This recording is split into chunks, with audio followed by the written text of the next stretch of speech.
உச்சத்தை தொட்ட தங்க விலை. மீட்க முடியாத அடகு நகையை விற்பதற்கு இதுவே சரியான நேரம். இனியும் யோசிக்காதீங்க.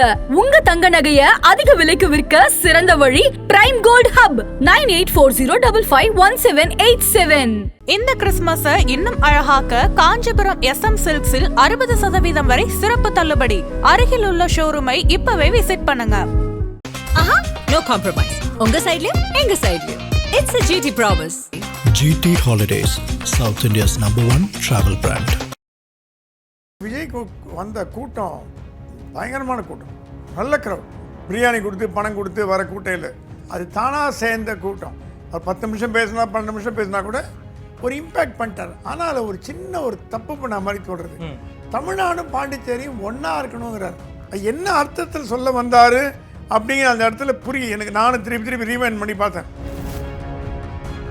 பாண்டிச்சேரியில் போய் திமுகவை எதிர்க்க வேண்டிய வேலை கிடையாது உங்களுக்கு. தமிழ்நாட்டில் திமுக எதிர்க்கலாம். ஆமாம், தமிழ்நாட்டில் திமுக ஆளுங்கட்சி. அதை நீங்கள் எதிர்க்கிறீங்கன்னா அதுக்கு ஒரு காரணம் இருக்குது. பாண்டிச்சேரியில் திமுக ஆளுங்கட்சி கிடையாது. ரெண்டாவது, என்ஆர் காங்கிரஸை பாராட்டுவதன் வழியாக பாஜகவை இன்டைரக்டாக பாராட்டுறீங்களோன்னு ஒரு கேள்வி வருது இல்லை. விஜய் என்ன சொன்னாராம் காங்கிரஸ் பிரவீன் சக்கரவர்த்திட்ட, நம்ம கூட்டு வச்சுட்டோன்னா என்ன பண்ணுறான்னா பாண்டிச்சேரியில் காங்கிரஸ் முதலமைச்சராக்குற வைத்திலிங்க நாராயணசாமி முதலமைச்சராக்குற, தமிழ்நாட்டில் ஏன்னா முதலமைச்சராக்குங்க, கேரளாவில் காங்கிரஸ் முதலமைச்சராக்குறேன், ஆந்திராவில் காங்கிரஸ் முதலமைச்சராக்குறேன். என்னோட பவர் வந்து சவுத் இந்தியா முழுக்க. கேசி வேணுகோபால் எனக்கு தெரிஞ்ச வரைக்கும் is in favour of Vijay. அவங்களோட கால்குலேஷன் என்னென்னா, சப்போஸ் டிஎம்கேவோட போய் டிஎம்கே தோத்துதுன்னா காங்கிரஸும் தோற்றுரும். அந்த ரிஸ்க் எடுக்க வேண்டாம். விஜயோட போனால் 60 போட்டால் கூட 30 ஜெயிச்சா கூட 30 வந்துடும் அப்படின்ற கால்குலேஷனில் போகிறாங்க. திமுகவில் வந்து 25 சீட்டு கொடுத்தாங்கன்னா 18 எம்எல்ஏ சார். டிஎம்கே அடுத்த ஆட்சிக்கு வந்தால் நீங்கள் சொல்கிறது கரெக்ட். ஓகே, ஆன்டி இன்கம்பன்சி பிரகாரம் தமிழ்நாட்டில் அடுத்த டேர்ன் வந்து ஏடிஎம்கேவோட டேர்ன். இப்போது மோடி அமித்ஷாட்ட தமிழ்நாட்டை நம்பி கொடுத்துட்டார். அமித்ஷாக்கு என்னன்னா தமிழ்நாடு கைவிட்டு போயிடுமோன்ற பயம் வந்துட்டு. இவ கேட்டால் நான் மோடி கேட்டான், இன்னும் முடியலையா தமிழ்நாட்டில் கூட்டணி பேச்சுவார்த்தைன்ற அந்த இன்னுங்கிறதுல அவ்வளோ அர்த்தம் இருக்குது. பக்கத்துலேருந்து கேட்டிங்களான்னு கேட்கக்கூடாது. இது டெல்லியிலேருந்து கிடைச்ச தகவல். அமித்ஷா மான பிரச்சனையாக எடுத்துக்கினார். ஓகே, என்டிஏல யார் யார் இருக்க வாய்ப்பு? ஒன்றுபட்ட பிஎம்கே, தேமுதிக, ஓபிஎஸ், டிடிவி. எப்படி சார் வருவாங்க? என்னன்னா எடப்பாடியிடம் என்ன சொல்லப்பட்டதா, எங்களுக்கு வருகிற இன்டெலிஜென்ஸ் ரிப்போர்ட் பிரகாரம் இப்போ இருக்கிற அதிமுக பாஜக கூட்டணி திமுகவை ஜெயிப்பது கஷ்டம். ஓபிஎஸ் தான் திருப்பி ஏடிஎம்கேல ரீஜாயின் பண்ணுறாரு. ஆனால் ஒன்றே ஒன்று சொல்லிட்டாராம் எடப்பாடி, ஓபிஎஸ் ஒன்றா நாங்கள் ட்ரை பண்ணுறோம், நீங்கள் டிடிவி தினகரன், சசிகலா, செங்கோட்டையன் நீங்களாம் கொண்டு வாங்கன்னா எங்களால் முடியாது. ஓபிஎஸ்ட்டு கூட ஒரு அரேஞ்ச்மெண்ட், முதல்ல மன்னிப்பு கேட்கணும், ரெண்டாவது எந்த பதவியும் எதிர்பார்க்கக்கூடாது, சரி, மூணாவது நீங்கள் வந்து கட்சியில் ஒரு தொண்டராக இருக்கணும், உங்கள் ஆளுகளுக்குன்னா ஒரு 5 பேருக்கு 10 பேருக்கு சீட் கொடுக்குறோம், நீங்கள் முதலமைச்சர் கேண்டிடேட் கிட்டே வரக்கூடாது. இதுக்கு ஓபிஎஸ் தயாராக இருக்கான்னு கேட்டிங்கன்னா தயாராக இருக்கார். டிடிவி வந்து டிஎம்கே பக்கம் போவாரான்னு யாராவது கேட்டாங்கன்னா கண்டிப்பாக அது வாய்ப்பே கிடையாது. ஓபிஎஸ் சொன்னால் டிஎம்கே பக்கம் போகலாமே தவிர டிடிவி டிஎம்கே பக்கம் போகிறது போக மாட்டார். அது அவர் பிளட்டில் இல்லை. ஆனால் விஜய் மேலே ஒரு கண்ணு வச்சிருக்காரு. ஆதனையர்களுக்கு அன்பு வணக்கம். இன்று நம்மோடு மூத்த பத்திரிகையாளர் திருமிகு பிரகாஷம் சுவாமி அவர்கள் இருந்துள்ளார். வணக்கம் சுவாமி சார். வணக்கம். நல்லா இருக்கீங்களா சார்? நல்லா இருக்கேன், தேங்க்யூ சார். தமிழ்நாடு அரசியல் களம் பரபரப்பாக இருக்குது.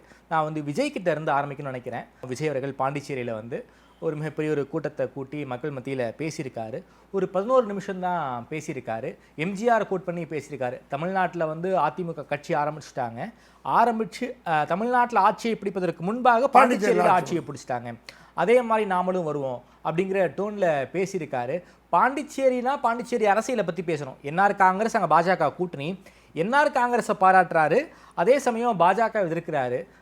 அங்கே பாண்டிச்சேரியில் திமுகவுக்கு எனக்கு ஒன்றும் பெரிய ரோல் இருக்கிற மாதிரி தெரியல. பாண்டிச்சேரியில் போய் திமுகவை நம்பாதீங்க அப்படின்னு சொல்லியிருக்காரு. இல்லை ஸ்கிரிப்டை தப்பாக எழுதி கொடுத்துட்டாங்களா? எதுக்கு பாண்டிச்சேரியில் போய் திமுக விஜய் எதிர்க்கணும்? விஜயோடைய பேச்சு நீங்கள் எப்படி பார்க்குறீங்க? முதல்ல வந்து விஜய்க்கு வந்த கூட்டம் பயங்கரமான கூட்டம், நல்ல க்ரௌட். அது வந்து விஜயோட எதிர்ப்பாளர்களே ஒத்துக்கொள்ளும்படியான அளவுக்கு கூட்டம், விஜய்க்கு கூட்டம் வருது. அது தானாக சேர்ந்த கூட்டம், சேர்க்கப்பட்ட கூட்டம் இல்லை. பிரியாணி கொடுத்து பணம் கொடுத்து வர கூட்டம் இல்லை.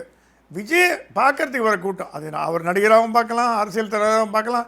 எப்படி அவரை பார்க்க போகிறாங்கிறது இப்போ தெரியாது. தேர்தலுக்கு பிறகு தான் தெரியும். ஆனால் அவரை பார்க்க ஜனங்க கூடுறாங்க. அந்த க்ரௌடு வந்து பாண்டிச்சேரியில் ஒரு நல்ல ஒரு கணிசமான முறையில் அவர் 10 நிமிஷம் பேசினா 12 நிமிஷம் பேசினா கூட ஒரு இம்பேக்ட் பண்ணிட்டார். ஆனால் அதில் ஒரு சின்ன ஒரு தப்பு பண்ண மாதிரி சொல்கிறது, தமிழ்நாடும் பாண்டிச்சேரியும் ஒன்றா இருக்கணுங்கிறார். என்ன அர்த்தத்தில் சொல்ல வந்தார் அப்படிங்கிற அந்த இடத்துல புரியும் எனக்கு. நானும் திருப்பி ரீவைண்ட் பண்ணி பார்த்தேன். நம்ம எல்லாம் ஒன்று அப்படிங்கிறார். தமிழர்கள் பாண்டிச்சேரியில் இருக்காங்கன்றது அவர் சொல்கிறாரா, தமிழ்நாடு பாண்டிச்சேரியும் ஒன்றானு சொல்கிறாரா? தமிழர்கள் அங்கே இங்கே உள்ளவங்களும் அங்கே உள்ளவங்களும் ஒரே மைண்ட் செட்டில் இருக்கிறவங்க தான் தமிழர்கள் அப்படிங்கிற டோனில் அவர் பேசியிருக்காரு. அங்கே திமுக ஆட்சி இல்லையே உங்களுக்கு. அங்கே எந்த ஆட்சியை நீங்கள் எதிர்க்கிறீங்க? என்ஆர் காங்கிரஸையும் ஒரு மாதிரி ஃப்ரெண்ட்ஷிப்பில் வச்சுருக்கீங்க. அங்கே திமுக பவரில் இல்லை, காங்கிரஸ் பவரில் இல்லை, பாஜக கூட்டணியில் இருக்குது. அந்த பாண்டிச்சேரியில் எதை நீங்கள் எதிர்க்கிறீங்க அப்படின்ற சொன்னால் தானே உங்களுக்கு ஜனங்க மத்தியில் கிளப்பி. பாண்டிச்சேரியில் போய் திமுகவை எதிர்க்க வேண்டிய வேலை கிடையாது உங்களுக்கு. ஏன்னா பாண்டிச்சேரியில் திமுக பெருசாக கிடையாது. இல்லை, பாண்டிச்சேரியில் போய் திமுக எதிர்க்க வேண்டாம், தமிழ்நாட்டில் திமுக எதிர்க்கலாம். ஆமாம், தமிழ்நாட்டில் திமுக ஆளுங்கட்சி, அதை நீங்கள் எதிர்க்கிறீங்கன்னா அதுக்கு ஒரு காரணம் இருக்குது, ஒரு ரீசன். பாண்டிச்சேரியில் திமுக ஆளுங்கட்சி கிடையாது. ஆமாம், அது எதிர்கட்சியாக தான் இருக்குது. ஒன் ஆஃப் தி எதிர்கட்சியில் காங்கிரஸ் மாதிரி அதுவும் திமுக எதிர்கட்சி. பாண்டிச்சேரியில் நீங்கள் எதில் முதல்ல எதுக்கு கூட்டம் போட்டீங்க? ஒன்றாவது. ரெண்டாவது, யாரை எதிர்த்து பாண்டிச்சேரியில் கூட்டம் போட்டீங்க? இப்போது கள்ளக்குறிச்சியிலையோ திருச்சியிலையோ கரூர்லையோ மதுரையிலையோ நீங்கள் என்ன கூட்டம் போட்டால் கூட எல்லாமே ஒரு கொடையின் கீழே வரும், திமுக எதிர்ப்புன்ற கொடையில் வரும். ஏன்னா தமிழ்நாடு முழுக்க திமுக ஆட்சி தான் இருக்குது. பாண்டிச்சேரியில் எதுக்கு நீங்கள் க்ரௌடு போட்டீங்க, என்னத்தினால பண்ணாங்க, அது புரியல. ரெண்டாவது, என்ஆர் காங்கிரஸை பாராட்டுவதன் வழியாக பாஜகவை இன்டைரக்டாக பாராட்டுறீங்களோன்னு ஒரு கேள்வி வருது இல்லை? பாஜக அவங்க எதிர்க்கிறாரு. அப்போ அது வேடிக்கை, அது முரண். ஏன்னா அங்கே என்ஆர் காங்கிரஸ் பாஜக கூட்டணி சார். அங்கே என்னன்னா அங்கே உள்துறை அமைச்சர் வந்து நமச்சிவாயம் அவர்கிட்ட தான் வந்து போலீஸ் இருக்கு. போலீஸை பாராட்டுறாரு, என்ஆர் காங்கிரஸை பாராட்டுறாரு, ஆனால் பாஜக எதிர்க்கிறாரு. அங்கே தமிழ்நாடு மாதிரி உள்துறை வந்து சிஎம் கிட்ட கிடையாது. அங்கே உள்துறை அமைச்சர், உள்துறை அமைச்சர் வந்து நமச்சிவாயம், ஒரு பாஜக. நமச்சிவாயம் பாஜக. நீங்கள் பாஜக அமைச்சரை பாராட்டுறீங்க, பாஜகவை திட்டுறீங்க. நமச்சிவாயத்தை பாராட்டுறீங்க, பாண்டிச்சேரி பாஜகவை திட்டுறீங்க. நமச்சிவாயத்தை கூட பாராட்டல, சிஎம் தான் பாராட்டுறாரு. சிஎம் பாராட்டுறாரு. நமச்சிவாயத்தை பற்றி ஒரு வார்த்தை கமெண்ட் பண்ணல. அவர் கொடுக்கப்பட்ட அசைன்மெண்ட்டு கிளியராக இல்லையோன்னு தோன்றுறது. ஓகே, அவருக்கு இப்போ செங்கோட்டையன்லாம் கூட இருந்தாங்கன்னா பெரிய சக்தி, அது இல்லைன்னு சொல்ல முடியாது. அவருக்கு எடுத்து சொல்லணும், பாண்டிச்சேரி அரசியல் வேறு, தமிழ்நாட்டு அரசியல் வேறு. பாண்டிச்சேரிலாம் அதோட அரசியலே வேறு. தென்னிந்தியாவில் எல்லா இடத்துல காங்கிரஸ் தோத்தா கூட பாண்டிச்சேரியில் காங்கிரஸ் இருக்கும். குபேர், எம்ஓஹெச் ஃபரூக், சண்முகம் போன்றவர்கள் வளர்த்த காங்கிரஸ் அது. நாராயணசாமி, எம்ஓஹெச் ஃபரூக், வைத்திலிங்கம்லாம் அவர்லாம் வந்து வைத்திலிங்கம் அப்பாவே பெரிய காங்கிரஸ் தலைவர். இவங்கெல்லாம் தமிழ்நாட்டை விட காங்கிரஸ் அதிகமாக வளர்க்கப்பட்ட ஒரு மாகாணம், ஒரு யூனியன் டெரிட்டரினா பாண்டிச்சேரி ஒன்று.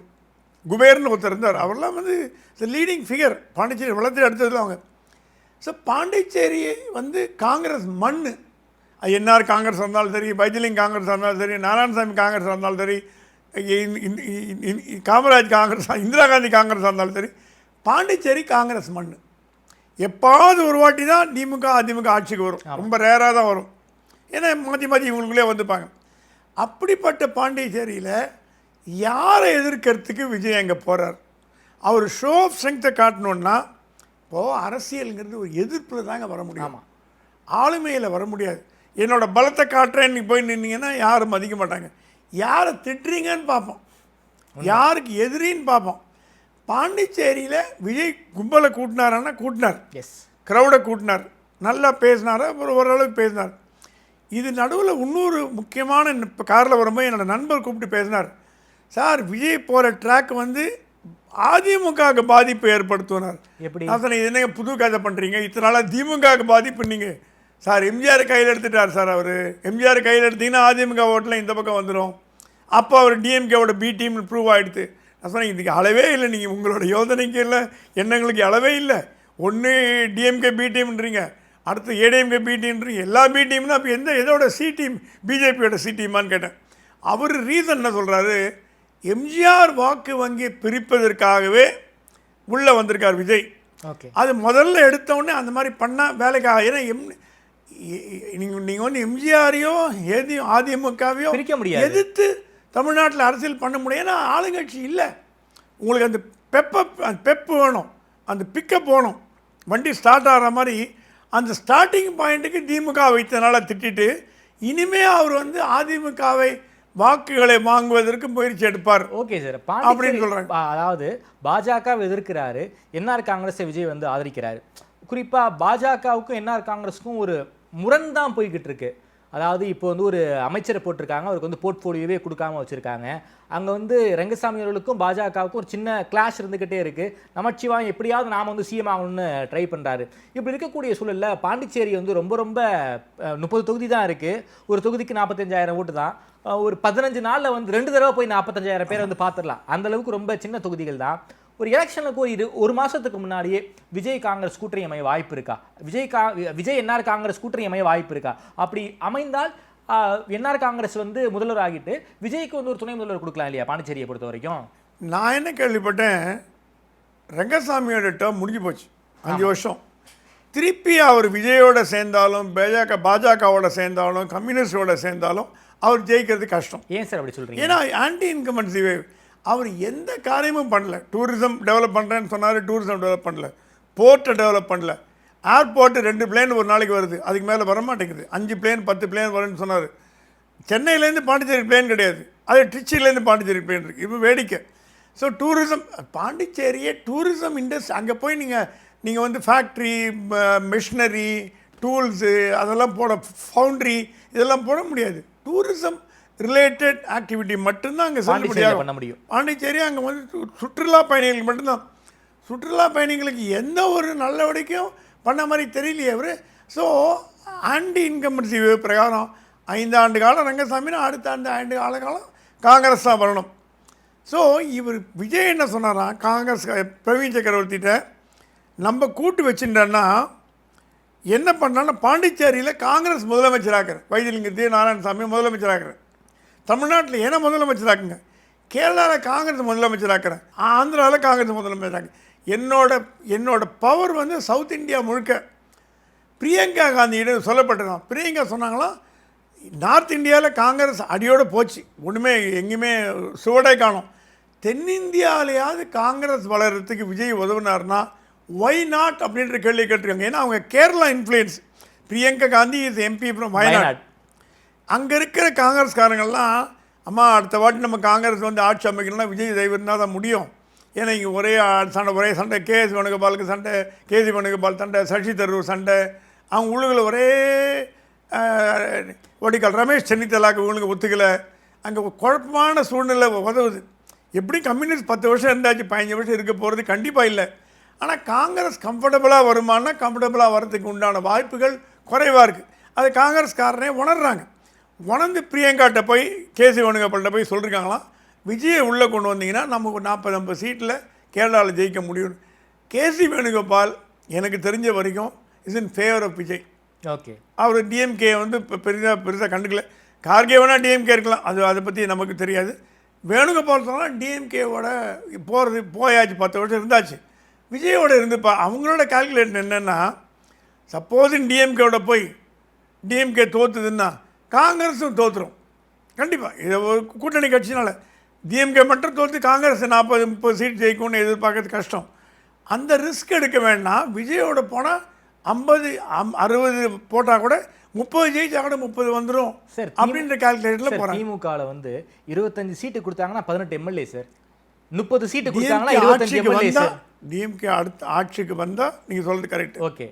ஆன்டி இன்கம்பன்சி பிரகாரம் தமிழ்நாட்டில் எக்ஸப்ட் எம்ஜிஆர் ஜெயலலிதா தவிர யாருமே 5 ஆண்டுகளுக்கு பிறகு ஆட்சியை தொடரல. ஓகே.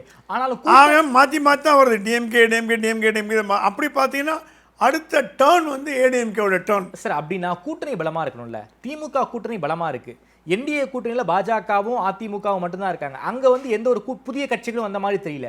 விஜய் கிட்டே எந்த ஒரு புதிய கட்சிகளும் வந்த மாதிரி தெரியல.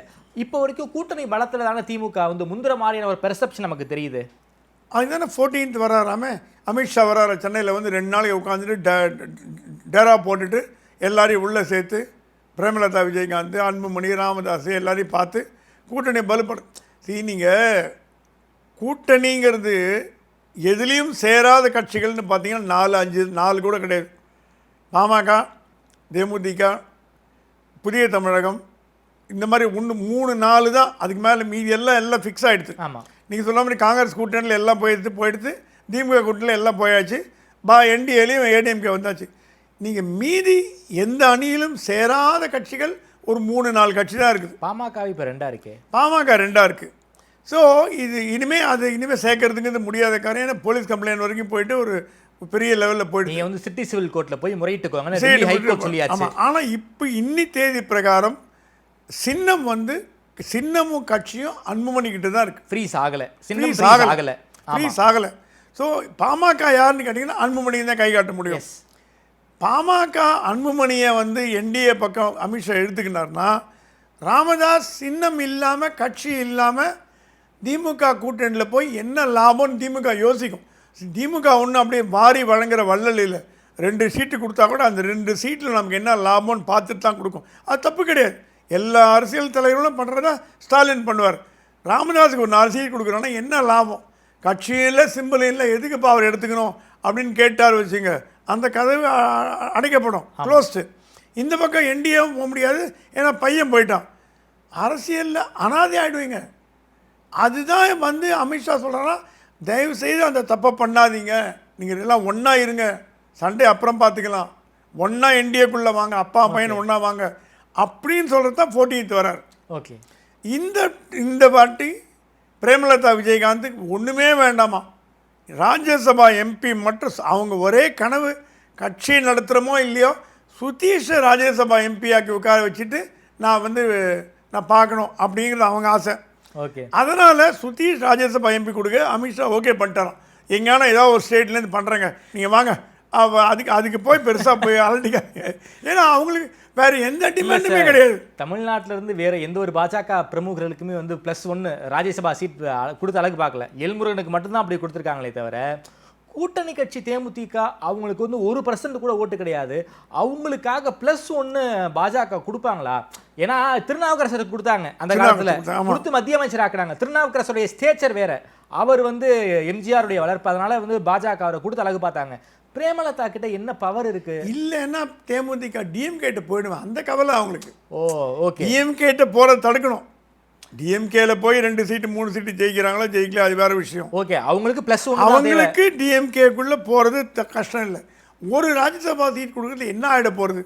அப்போ நீங்கள் அடுத்த கேள்வி கேட்கலாம், அப்படின்னா சரத்குமார், அண்ணாமலை, ராஜா, ராஜா இவங்க யாருக்குமே கொடுக்கலையே, எல்ஜி கொடுத்தீங்க, அப்புறம் யாருக்குமே கொடுக்கலையே, முருகனை தவிர தமிழ்நாட்டில் இந்த ராஜ்யசபா யாருக்குமே கொடுக்கல, சிபிஆரை கவர்னர் ஆக்கிட்டீங்க, யாருக்குமே கொடுக்கலையே கேள்வி வரும். சுதீஷ்க்கு கொடுத்து முருகன், சுதீஷுக்கு கொடுத்து ராஜாக்கோ வேறு யாருக்கோ, தமிழிசைக்கோ, பொன்னாருக்கோ கொடுக்கலன்னா உள்ள கட்சி உள்ள ஒரு பிரச்சனை. இந்த அண்ணாமலை செட்டியார் ஒருத்தர் பெங்களூரில் போயிட்டு ராஜ்யசபா எம்பி ஆனார். அந்த கதை எம்ஏஎம் மட்டும் இல்லை, விஜய் மல்லையா எம்பி ஆனார், ராஜ்யசபா எம்பி ஆனார். ஆமாம், கர்நாடகாவில் அத்தனை பேர் தேவகவுடாட்ட காசை கொடுத்து எம்ஏஎம்லேருந்து விஜய் மல்லையாலேருந்து அவர் தேவகவுடா ராஜ்யசபா சீட்டை வித்தார். சிம்பிள், வேறு எந்த அர்த்தமும் கிடையாது. அப்போ அந்த காலத்தில் 50 லட்சம் 20 லட்சம் 30 லட்சம் கொடுத்து வித்தார். அவங்க 6 வருஷம் எம்பியாக இருந்துட்டு போயிட்டாங்க, அதுதான் முடிஞ்சு போய். ஓகே, அந்த மாதிரியான எம்ஏஎம் கதையாக தான் இப்போ சுதீஷ் போய் முடியும் போல. சுதீஷ் எம்ஏஎம் பணம் கொடுத்து போனார், இவர் ரெக்கமெண்டேஷனில் போகிறார். ஓகே, ஸோ அது ஒரு சீட்டு ஒத்துக்கினாங்க. அன்புமணிக்கு ராஜ்யசபா கேட்குறாரு, அவருக்கு கொடுக்கறதுக்கு வாய்ப்பு உண்டு. ஏன்னா Anbumani is union minister material.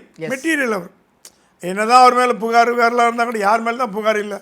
So அந்த மாதிரி அதுவும் கூட்டணிக்காக 2 ராஜ்யசபா கொடுப்பாங்களா சார் பாஜக? தமிழ்நாடு ஸ்டேட் ஆஸ்பிரேஷனுக்காக நேஷனல் லெவலில் 2 ராஜ்யசபா சீட் கொடுப்பாங்களா? இல்லை, ஏன்னா அமித்ஷாக்கு என்னன்னா தமிழ்நாடு கைவிட்டு போயிடுமோன்ற பயம் வந்துட்டு. தமிழ்நாடு தன் இப்போது மோடி அமித்ஷாட்ட தமிழ்நாட்டை நம்பி கொடுத்துட்டார். ஓகே, நீ தமிழ்நாட்டை ஹேண்டில் பண்ணி கொடுத்துட்டார். அமித்ஷாக்கு மான பிரச்சனை. ஓகே, இவ கேட்டால் மோடி கேட்டால் இன்னும் முடியலையா தமிழ்நாட்டில் கூட்டணி பேச்சுவார்த்தைன்ற அந்த இன்னுங்கிறதுல அவ்வளோ அர்த்தம் இருக்குது.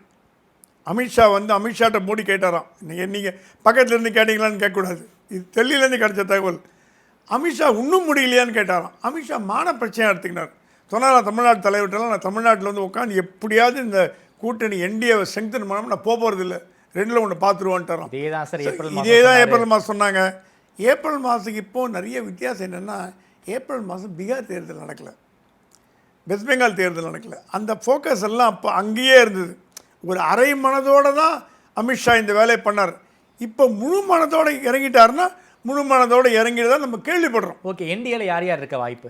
என்டிஏல பிஎம்கே, ஒன்றுபட்ட தேமுதிக, ஒன்றுபட்ட பிஎம்கே, தேமுதிக, ஓபிஎஸ், டிடிவி.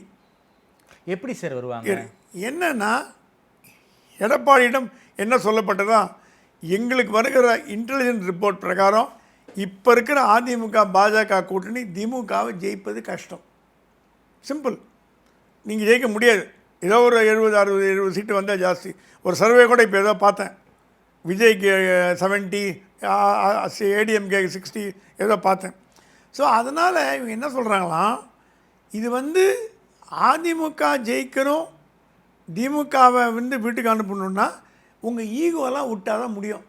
ஆனால் ஒன்று சொல்லிட்டாராம் எடப்பாடி, ஓபிஎஸ் ஒன்றா நாங்கள் ட்ரை பண்ணுறோம், நீங்கள் டிடிவி தினகரன், சசிகலா, செங்கோட்டையன் நீங்களாம் கொண்டு வாங்கன்னா எங்களால் முடியாது. ஓபிஎஸ்ட்டு கூட ஒரு அரேஞ்ச்மெண்ட் போட போகிறாங்களாம். முதல்ல மன்னிப்பு கேட்கணும், நடந்த தப்புக்கெல்லாம் மன்னிப்பு கேட்கணும். ரெண்டாவது எந்த பதவியும் எதிர்பார்க்கக்கூடாது. சரி. மூணாவது நீங்கள் வந்து கட்சியில் ஒரு தொண்டராக இருக்கணும். இந்த மாதிரி ஒரு கண்டிஷன்லாம் போட்டு வாங்கிட்டு உங்கள் ஆளுகளுக்குன்னா ஒரு 5 பேருக்கு 10 பேருக்கு சீட்டு கொடுக்குறோம். ஓகே, நீங்கள் போட்டி போடக்கூடாது, நீங்கள் முதலமைச்சர் கேண்டிடேட் கிட்டே வரக்கூடாது. இப்படி ஒரு எழுத்துப்பூர்வமாக வாங்கிட்டு இதுக்கு ஓபிஎஸ் தயாராக இருக்கான்னு கேட்டிங்கன்னா தயாராக இருக்கார். என்னை கட்சியில் சேர்த்துக்கோங்கன்னு தான் கேட்குறாரு. கட்சியில் சேர்த்துக்கோன்னு தான் சொல்கிறார். அவர் வந்து எந்த கண்டிஷனும் போடல. ஓகே, அவர் என்ன சொல்கிறார், என்னை வந்து நிபந்தனையற்ற முறையில் ஏற்றுக்கொள்ளுங்கன்னு சொல்லிட்டார். Okay, complete surrender. அது எடுத்துக்கிறதுக்கு ஒன்றும் எடப்பாடிக்கு, அதாவது எடப்பாடியிடம் சரண்டராக ஓபிஎஸ் தயார். அமித்ஷா என்ன கேட்டாராம், நிராயுதபாணியாக வர ஓபிஎஸ் எடுக்கிறதுக்கு எடப்பாடி பயப்படுறாரான், நாளைக்கு சரித்திரம் இடம் கொடுக்கும். OPS okay sir. டிடிவி கட்சி இருக்குல்ல, தனி கட்சி. டிடிவிலாம் வரதா இல்லை, டிடிவிலாம் என்டிஏல இருப்பாங்க. ஓகே, ஓபிஎஸ் தான் திருப்பி ஏடிஎம்கேல ரீஜாயின் பண்ணுறார். ஓகே, ஏன்னா அது அமித்ஷா முதல்ல கேட்டாராம் ஓபிஎஸ்டி நான் கேள்விப்படுற விஷயம்லாம் உண்மையாக நீங்கள் டிஎம்கே பக்கம் போகிறதா இருக்கீங்களாமே, திமுகவில் ஜாயின் பண்ணி துணை பொதுச் செயலாளராகவும் அமைச்சராகவும் ஆக போகிறீங்களாமே கேட்டது, என் அரசியல் வாழ்க்கையே கட்டு போச்சு, என்ன பண்ண சொல்கிறீங்கன்னு கேட்டாராம். இந்த வாட்டி கொஞ்சம் ஓபிஎஸ் தைரியமாக பேசிட்டார். என் லைஃபே போச்சுங்க, உங்களை நம்பி என் லைஃபே போச்சு. நீங்கள் தான் சொன்னீங்க, இது நடுவில் வந்து என்னை நீங்கள் இங்கேயும் இல்லாமல் அங்கேயெல்லாம் பொங்கலில் விட்டீங்க. இப்போ என் கட்சி கரைஞ்சி போச்சு, எல்லாம் போய்ட்டு மனோஜ் பாண்டியன் போயிட்டாரு, மருது அழகராஜ் போயாச்சு, மைத்ரேயன் எல்லாம் போயாச்சு, ஒத்துமே கிடையாது, எல்லாம் டிஎம்கே போயிட்டுருக்காங்க. நானும் டிஎம்கே பக்கம் போகிறது வழி கிடையாது. அதுக்கு ஓபிஎஸ் அதுக்கு அமித்ஷா சொன்னலாம், இத்தனை நாளாக ஜெயலலிதாவோட ஃபோட்டோ பாக்கெட்டில் வச்சுட்டு நீங்கள் எப்படி ஸ்டாலின் ஃபோட்டோ வச்சுப்பீங்கன்னு கேட்டாலும் அந்த கேள்விக்கு வந்து ஓபிஎஸ்ஸால் பதில் சொல்ல முடியல. அதனால் திருப்பி இன்டென்ஸ் பேச்சுவார்த்தை. நான் கேள்விப்பட்ட வரைக்கும் அரசியல் சாராத சில பிரமுகர்கள் டெல்லிக்கும் ஓபிஎஸ்க்கும் நடையில் பேச்சுவார்த்தை நடத்திட்டு இருக்காங்க. அரசியல் சாராத பிரமுகர்கள் என்ன சொல்லப்பட்டதா, நீங்கள் எப்படியாவது நீங்கள் போய் ஏடிஎம்கேல ஜாயின் பண்ணுங்கள், அப்புறம் பார்த்துக்கலாம், அதுக்கு மீறி என்ன ரிசல்ட்டுங்கிறது அப்புறம் பார்ப்போம். எடப்பாடி கூப்பிட்டுறாங்களாம், தயவுசெய்து அவர் சேர்த்துக்கங்க, நாங்கள் இருக்கோம் உங்களுக்கு, அவர் உங்களுக்கு போட்டியாக வராமல் பார்த்துக்கிறது தான் எங்கள் வேலை, நாங்கள் இருக்கோம், நீங்கள் தைரியமாக எடுத்துக்கோங்க, அவர் பாட்டுக்கு உள்ள கட்சியில் வந்து மெம்பராக இருக்கட்டும், அவர் ஏடிஎம்கேன்னு பண்ணிக்கிட்டோம், அவர் தேர்தலில் போட்டி போட போகிறது இல்லை, அவர் ஆளுங்களுக்கு ஒரு 5-6 பேர் சீட்டு கொடுத்துருங்க, மீறி பார்த்துக்கலாம். நமக்கு என்ன வேணும்னா ஜெயிக்கிறதுக்கு வழி பண்ணணும். ஏன்னா இவருக்கு ஒரு 30, அவருக்கு ஒரு 30, கிட்டத்தட்ட 60 சீட்டு அடி வாங்கும். ஓபிஎஸும் டிடியும் வெளியில் இருந்தாங்கன்னா 60 அதிமுக சீட் அடி வாங்கும். அது தேவையா? போன வாட்டி பாராளுமன்றத்தில் நடந்த மாதிரி இந்த வாட்டி நீங்களே கையை பிடிச்சி ஸ்டாலினை சீட்டில் முதலமைச்சர் நாற்காலில் உட்கார வைக்க போகிறீங்களா என்னங்க எடப்பாடிஜி, நீங்களே முடிவு பண்ணீங்கன்னு சொல்லிட்டாராம். அண்ணாமலை அவர்கள் டெல்லி போனார். டெல்லி போயிட்டு வந்த பிறகு என்டிஏ அதிருப்தி புள்ளிகள், அதாவது ஓபிஎஸ் டிடிவி அண்ணாமலை சந்திச்சாருங்கிற ஒரு டாக் போய்கிட்டு இருக்கு, அது உண்மையா சார்? அது மட்டும் இல்லாமல் இன்றைக்கும் அண்ணாமலை மற்றும் தமிழக பாஜகவுடைய சில முக்கிய தலைகள் எல்லாருமே வந்து டெல்லிக்கு போயிருக்காங்க. ஒரே வாரத்தில் 2 முறை டெல்லி, என்ன நடந்துக்கிட்டு இருக்கு? தர்மபுரியில் ஒரு போராட்டத்துக்கு கிளம்பியிருந்தார் அண்ணாமலை. அமித்ஷா கூப்பிட்டு உடனே வாங்க, டெல்லிக்கு வாங்கினார். என்ன இல்லை, நீங்கள் வாங்க, உடனே வாங்க அப்படின்னாங்களாம். அமித்ஷா வீட்டில் வந்து அமித்ஷா, நட்டா, பிஎல் சந்தோஷ், அண்ணாமலை 4 பேர் சந்தித்து ஒரு 2 மணி நேரம் பேசினாங்க தமிழ்நாடு அரசியலை பற்றி. அப்போ வந்து அமித்ஷா ஒரு தரவை எடுத்து போட்டாராம். இன்னைக்கு தேதியில் தமிழ்நாடு பாஜக 3% தான் இருக்குது. என்ன சார் சொல்கிறீங்க? 3%. பாராளுமன்ற 67 கட்சி டிஸ்ட்ரிக்ஸில் கட்சி மாவட்டங்களில் 7 மாவட்டங்கள் தவிர 60 மாவட்டங்களில் பூத் கமிட்டியே போடல. எந்த விதமான வேலையும் இல்லை. 3%க்கு வந்துடுது. இது உண்மையான்னு கேட்டாராம். அண்ணாமலை பதிலே சொல்லியாம். சொல்லுங்கள் அண்ணாமலை, என்ன நடக்குது, ஏன் கட்சி இந்த மாதிரி ஆகிப்போச்சு? சொன்னாரா, எனக்கு தெரியாதுங்க, நான் இருந்த வரைக்கும் 18% வரைக்கும் என்டிஏ கொண்டு போனேன். நான் வந்து உருப்படியாக எல்லாம் பண்ணேன், எல்லாரையும் ஒன்று சேர்த்து கொண்டு போனேன். அப்புறம் அடுத்த கேள்வி கேட்டேன், நீ ஏன் கும்பகோணம் போகலன்னு சொன்னால், என்னை மதிக்கலை. மதியாத வாசல் எப்படி மிதிக்க முடியும்?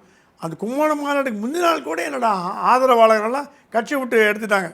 நீங்கள் வந்து உங்கள் ஆதரவாளர்கள் வந்து அதுவும் இல்லை, நயினாரை திட்டுறாங்களாமேன்னு கேட்டாலும். அதுவும் இல்லாமல் சில பாஜக முக்கிய புள்ளிகள் அண்ணாமலை வீட்டுக்கு போயிட்டு அந்த மாநாட்டுக்கு வாங்கன்னு சொன்னாங்க, கூப்பிட்டுருக்காங்க. அண்ணாமலை சொன்னாலும் நயினாரை திட்டுறது என்னோட ஆட்கள் கிடையாது. உங்ககிட்ட சென்ட்ரல் கவர்மெண்ட் இருக்குது, இன்டெலிஜென்ஸ் விங் இருக்குது, ஐடி டிபார்ட்மெண்ட் உங்கள் கையில் இருக்குது. ஃபேஸ்புக் ட்விட்டரில் போய் நீங்கள் யாருன்னு எடுத்து பார்க்க முடியும். திமுக ஐடி விங் தான் பாஜகன்ற போர்வையில் வந்து நயினாரை திட்டுறது, எனக்கு கெட்ட பேர் உண்டாக்கி தரணுங்கிறது. ஆனால் அதே நேரத்தில் முகம் அறிந்த பாஜக தலைவர்கள், முகம் அறிந்தவர்கள் என்னை தாக்குன்னு தாக்குறாங்க. அது என்ன நயினார் ஸ்டாப் பண்ணுறது நடவடிக்கை எடுத்தாருன்னு கேட்டார். அண்ணாமலை யாரை சார் தாக்குறாங்க? அண்ணாமலை தாக்கிட்டு தான் வராங்க. யாருன்னு பேர் சொல்ல வேண்டாம், பாஜகவில் தாக்கிட்டு வராங்க. ஓகே. அந்த தாக்குதல் வந்து ஒரு ரொம்ப பர்சனலைஸ்ட் அட்டாக் போயிடுத்தோ, கொள்கையை தாக்கம். ஆனால் தனி மனித தாக்குதல் நடத்துகிறாங்கிறது எடுத்து சொன்னாராம். அமித்ஷா சொன்னாங்க, நான் 14th வரும்போது எல்லாத்தையும் நான் ஸ்டார்ட் பண்ணித்தரேன் அப்படின்னாலாம். டிடிவி ஏன் பார்த்தாருன்னா, டிடிவி விஜயோட போய் சேரக்கூடாது. டிடிவி டிஎம்கே பக்கம் போக மாட்டார்னு டிஎம்கே பக்கம் போக மாட்டார். ப்ரோ விஜய் மைண்ட் செட்டில் இருக்கார். ப்ரோ விஜய் மைண்ட் செட்டில் இருக்கார். டிடிவி வந்து டிஎம்கே பக்கம் போவாரான்னு யாராவது கேட்டாங்கன்னா கண்டிப்பாக அது வாய்ப்பே கிடையாது. அந்த ஓபிஎஸ் சொன்னால் டிஎம்கே பக்கம் போகலாமே தவிர டிடிவி டிஎம்கே பக்கம் போகிறன்னு போக மாட்டார். அது அவர் பிளட்டில் இல்லை. ஆனால் விஜய் மேலே ஒரு கண்ணு வச்சுருக்கார். ஆமாம். அதை இப்போ அமித்ஷாவுக்கு என்ன பெரிய வேலைன்னா, அணை கட்டி திமுக பக்கம் போகிறதையும் தடுக்கணும், விஜய் பக்கம் போகிறதையும் தடுக்கணும், எல்லாரும் நம்ம பக்கம் கொண்டு வரணும், கட்சியை ஒன்றாக்கணும், என்டிஏ பலமாக்கணும் அப்படின்ற திட்டங்களினால் இந்த பக்கம் போகக்கூடாமல் அந்த பக்கம் போகக்கூடாமல் பிளாக் பண்ணி. ஆனால் இது அமித்ஷாவுக்கு வந்து இது தலைவலியாக போச்சு. தமிழ்நாடு அமித்ஷாவுக்கு தலைவலி மாநிலமாக தான் ஆகிட்டு வருது. ஏன்னா நீங்கள் கேட்ட மாதிரி இப்போ கூப்பிட்டு இப்போ அடுத்தது கேட்டாங்களாம், கிருஷ்ணகுமார்னு ஒருத்தரை போட்டாங்க, அடுத்த அமைப்பு செயலாளராக போட்டாங்க. கேசவ விநாயகத்துக்கு ஆல்டர்னேட் கண்டுபிடிச்சாச்சு. ஓகே. கிருஷ்ணகுமார் ஆர்எஸ்எஸ் ஒர்க்கர், கன்னியாகுமரியை சேர்ந்தவர், அப்பழுக்கற்றவர். ஓகே. இது வரைக்கும் அந்த போஸ்ட்டுக்கு 10 பேரை ரெக்கம் பண்ணி 10 பேரையும் பாஜக ரெக்கம் பண்ணி கூட ஆர்எஸ்எஸ் ஒத்துக்கலை. ஆர்எஸ்எஸ் ஒத்துக்கொண்ட, அகில இந்திய ஆர்எஸ்எஸ் ஒத்துக்கொண்ட ஒரே அமைப்பு செயலாளர் கிருஷ்ணகுமார், கன்னியாகுமரியை சேர்ந்தவர். நெருப்பு மாதிரி அவரோட உடைமையே 4 வேஷ்டி 4 ஜிப்பா ஒரு துணி பை. இதே தான் சார் கேசவ விநாயகத்துக்கும் சொன்னாங்க. கேசவ விநாயகம் சொன்னார், இப்போ 1000 கோடி 2000 கோடி 10,000 கோடின்றாங்க, அது வேறு விஷயம். ஆனால் கிருஷ்ணகுமார் வந்து பெண்களிடம் பேசுகிறதுக்கே வெக்கப்படுவாராம். அந்த மாதிரி ஒரு கூச்ச சபாவம் உள்ளவர். கரெக்டாக ஆள் எடுத்து போட்டாங்க. எஸ்ஐஆர்லேருந்து எல்லா விவகாரத்தையும் கமலாலயத்தில் உட்காந்துன்னு இப்போ கவனிக்கிறதே கிருஷ்ணகுமார் தான் பண்ணுறாரு. கிருஷ்ணகுமாரை கண்டு எல்லா தலைவர்களும் மரியாதை கொடுக்க ஆரம்பிச்சிட்டாங்க. Okay okay. கமலாலயத்தில் ஆர்எஸ்எஸ் தலைவர்கள் வர்றது அதிசயம் இல்லை, ஆமாம், ரெகுலராக வருவாங்க.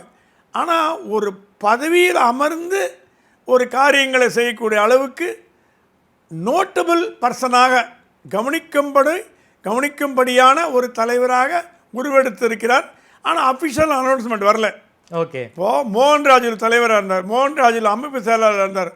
மோகன்ராஜோட கடைசி ஒரு வருஷம் கேசவ விநாயகம் உள்ளே புகுத்தப்பட்டார். ஓகே. புகுத்தப்பட்டு அண்டர் ஸ்டடி மாதிரி மோகன்ராஜில் என்னென்ன பண்ணாரோ அதெல்லாம் பார்த்து கற்றுக்கிட்டார்.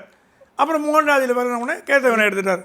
இப்போ கேசவ விநாயகம் இருக்கும்போது கிருஷ்ணகுமார் உள்ளே வந்ததுனால கேசவ விநாயகத்தோட என்ன ஒர்க் எப்படி என்ன பண்ணுறாரு என்னென்னு கற்றுட்டு அடுத்து கேசவ விநாயகம் கிட்டது 2026 தேர்தலுக்கு முன்பு கிருஷ்ணகுமார் பதவி எடுத்துக்கொள்வார் அப்படின்னு பாஜக தலைவர்லாம் கூறுறாங்க. Okay sir.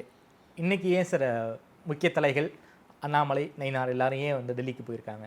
சென்னைக்கு வரப்போகிறார்ல, அமித்ஷா அது பேசுகிறதுக்கு மெட்டீரியல் ஒன்றும் இல்லை, எல்லாருக்கும் டோஸுன்னு கேள்விப்பட்டேன். ஓகே.